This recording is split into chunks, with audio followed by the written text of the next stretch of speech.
Assalamualaikum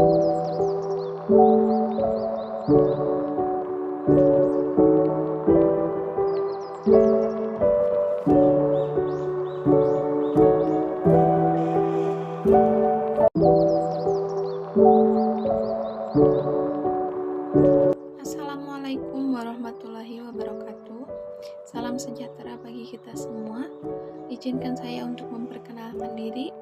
Nama Nurani Alawiyah dari kelas F1 dengan NPM 101204998. Program studi S1 Manajemen Universitas Teknologi Digital.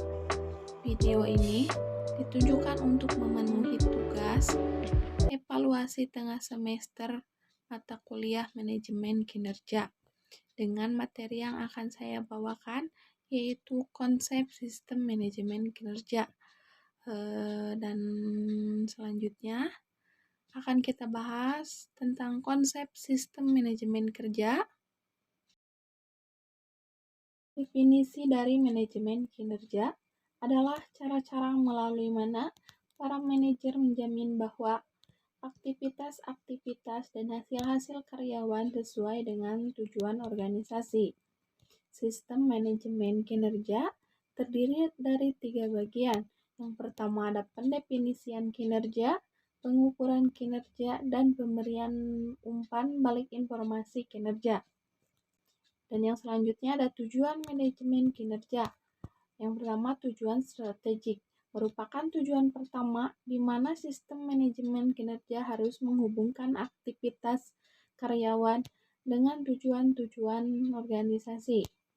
Untuk mencapai tujuan strategik ini, sistem yang ada harus fleksibel, karena ketika tujuan dan strategi berubah, hasil-hasil, perilaku, dan karakteristik karyawan biasanya perlu untuk berubah mengikutinya.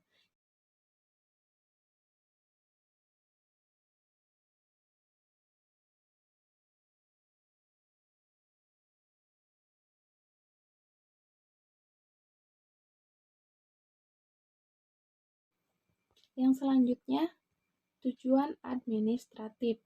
Organisasi-organisasi menggunakan informasi manajemen kinerja dalam banyak keputusan-keputusan administrasi seperti administrasi upah atau kenaikan upah, promosi, pengakhiran dan kepemilikan, seterusnya pemutusan kerja dan pengakuan kinerja individu. Tujuan pengembangan. Tujuan ketiga dari manajemen kinerja adalah mengembangkan karyawan yang berkinerja efektif dalam pekerjaannya. Ketika karyawan tidak berkinerja sebagaimana yang seharusnya dilakukan, manajemen kinerja berusaha untuk meningkatkan kinerja mereka. Di sini yang selanjutnya ada sumber informasi kinerja yang terdiri dari 5 sumber. Yang pertama ada sumber dari manajer, yang dimana manajer merupakan sumber yang paling sering digunakan dalam informasi kinerja. Apabila ada sesuatu hal yang sangat penting, pasti akan melalui manajer. Dan yang kedua ada teman sejawat, yang juga merupakan sumber terbaik dalam informasi pekerjaan, seperti penegakan disiplin, di mana supervisor tidak selalu ada mengawasi pekerja. Karena di dalam sebuah perusahaan, mereka memiliki kesibukan masing-masing. Dan yang ketiga, ada bawahan.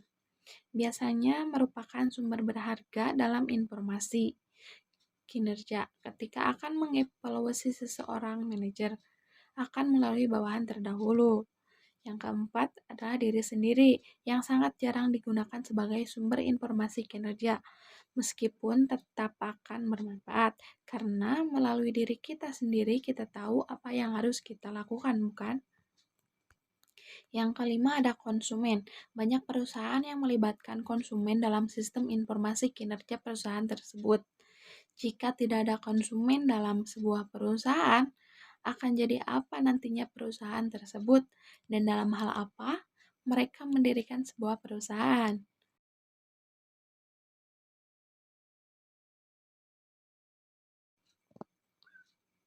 Nah, di sini pula hal yang harus kita ketahui dalam sistem manajemen kinerja harus apa saja sih? Yang pertama, yang berkaitan langsung dengan strategi perusahaan, supaya kita tahu apa yang akan perusahaan jalankan. Dan yang kedua, variabel-variabel diukur secara non-finansial. Yang ketiga, fleksibel dan bervariasi tergantung lokasi perusahaan. Yang keempat, dinamis dan selalu diperbarui seiring perubahan zaman. Karena zaman pasti akan berubah-ubah setiap waktunya. Yang kelima, sederhana dan praktis atau mudah dilaksanakan. Yang keenam, memungkinkan adanya umpan balik yang tepat bagi operator dan manajer yang bertanggung jawab melaksanakan proses perbaikan. Karena kalau tidak ada umpan balik bagi perusahaan itu tidak akan menguntungkan, bukan? Maka kita akan rugi. Yang ketujuh ditujukan untuk proses perbaikan, yang dimana proses tersebut diketahui secara detail dan kita tahu yang dijalankan tersebut berkaitan dengan sistem manajemen kinerja. Dan pembahasan kita yang terakhir ada tahap perancangan sistem manajemen kinerja yang terbagi menjadi beberapa bagian. Di antaranya ada tahap zero. Tahap zero yaitu pondasi. Di sini untuk ada 4 pondasi yang perlu diperhatikan.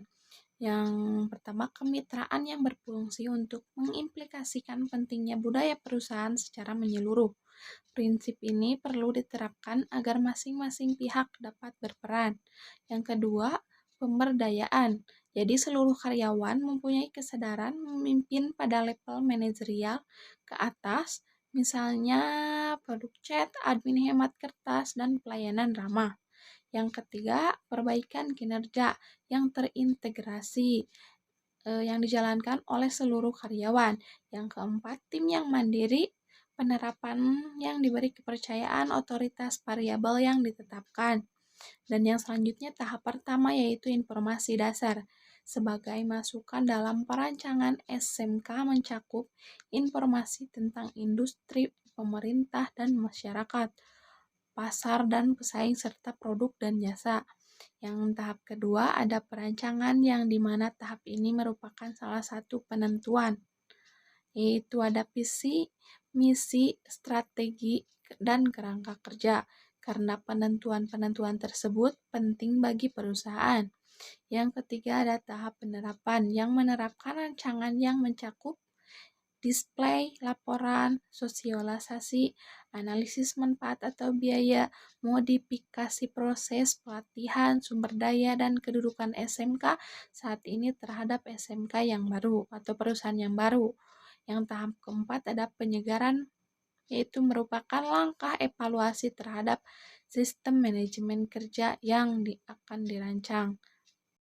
Terima kasih, semoga penjelasan saya dapat dimengerti. Dan kurang lebihnya mohon maaf karena saya sedang belajar.